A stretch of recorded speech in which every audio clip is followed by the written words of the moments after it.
So put your hands together, everybody, for Gabriel Gatherite, ninth grader from Homewood Flossmoor High School. Come on, everybody. Good morning, Rainbow Push. My name is Gabriel Gatherite, and I will recite What is Your Blueprint by Dr. Martin Luther King Jr. I want to ask you a question, and that is, what is your life's blueprint? When a building is being constructed, there usually is an architect that draws a blueprint.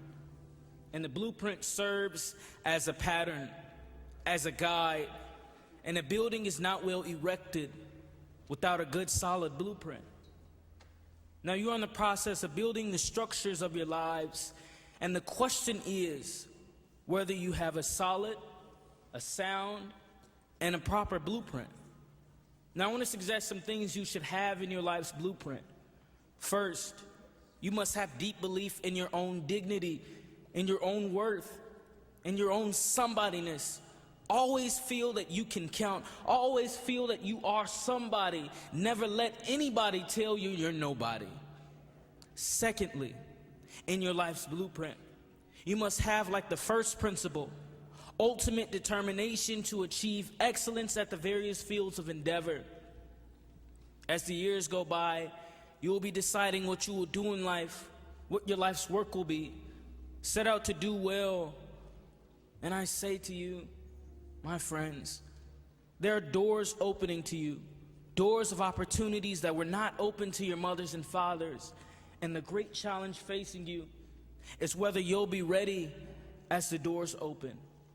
Ralph Waldo Emerson, the great essayist, said in a lecture he gave in 1871 that if a man can write a better book or preach a better sermon or make a better mousetrap than his neighbor or even builds his house in the middle of the woods, then the world will make a beaten path to his door. Now if it fails at your lot to be a street sweeper, then sweep streets like Michelangelo drew pictures. Sweep streets like Shakespeare wrote poetry. Sweep streets like Leontine Price sang before the Metropolitan Opera. Sweep streets so well that all the hosts of heaven and earth have to stop and say that here lived a great street sweeper who swept his job well. If you can't be the pine at the top of the hill, then be a shrub in the valley.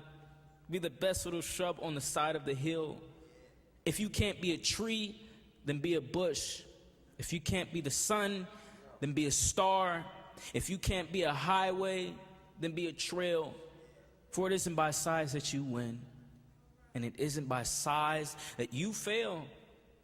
Be the best of whatever you are. Now, I would like to thank Rainbow Push Excel, this church, this great church. And I would like to introduce someone who's so dear to my heart, Dr. Rev.Jesse L. Jackson Sr. Thank you, sir, and thank you, Rainbow Push. I love you all for this great opportunity.